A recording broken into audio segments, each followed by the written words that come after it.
"This was a mistake," said Quinn on the verge of tears and walking to the hotel bathroom with a sheet wrapped around her. "It mustn't ever happen again." Fred sat on the bed, his shirt hanging open. His head was still spinning. Fred and Quinn had gone from 0 to 60 miles per hour without even realizing it. Things were different now because of their unspoken attraction to each other could no longer be denied. When had things shifted between them? Fred wondered. Was it at Dragon World? When those restaurant employees had made such a huge celebration out of the engagement nobody but Fred and Quinn knew was a sham? Was it at Fred's penthouse, when he and Quinn had realized that she and the family would have to move in with him to support the facade? Fred ran his hand through his hair. He thought back over all the times in the last few weeks that he had noticed Quinn's beauty and resilience, or his heart had warmed when he watched her with the children, or they'd secretly laughed together over Beatrice and her drama. Quinn was special. She was fiery, brave, and smart. She had determination, kindness, and compassion. Was Fred Smith, CEO of RexCorp, actually falling in love with his fake fiancé? "Fred, do you understand?" snapped Quinn, standing in the bathroom doorway.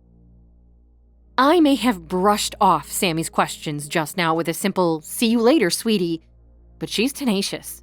She won't stop. We're going to have to talk to the children about this, and we'll need to decide what to say and present a united front. You know I'm right about this. Fred hung his head and sighed. Quinn was right. It would be one thing if there were only Fred and Quinn involved in their scheme, but the fact was that it also affected 3 young children, a fact that needed to be taken into consideration every step of the way. "We didn't actually, said Fred. "No, we didn't," agreed Quinn. "But she won't understand the difference, and certainly won't know what she just saw.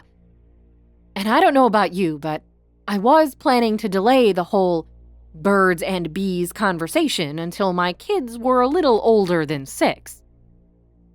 "I can't even wrap my head around what this mess means, okay?" whined Fred. "I mean, seriously. What just happened here?" "A mistake. That's what," said Quinn matter-of-factly, taking her cleaned suit from the door hanger and folding it over her arm. "We were out. I wasn't feeling well, and you brought me back to the hotel because we weren't sure I'd make it home before I threw up or something. You came to bring me my suit and check on me this morning. That's it. That's what we say." "Just like that?" Fred answered numbly. "You certainly can think on your feet, Dr. Murphy. Are we just supposed to ignore what just happened between us?" "We can. And we should." With that, Quinn ended the conversation by shutting the bathroom door and proceeding to get dressed. "Stupid, stupid, stupid! How could you have let that happen? This is a fake engagement. He is not your friend. He is not the love of your life. He is your business partner who will discard you the second you are no longer necessary, just like he did to Beatrice, who was actually married to him." When Quinn emerged again from the bathroom, dressed again in her gray suit and with her hair back and ready for her professional day at the hospital, Fred was also fully dressed and ready to go. "I figured I'd drop you at the hospital," he offered. "That's helpful, thank you," Quinn said, trying to remove all emotion from her voice.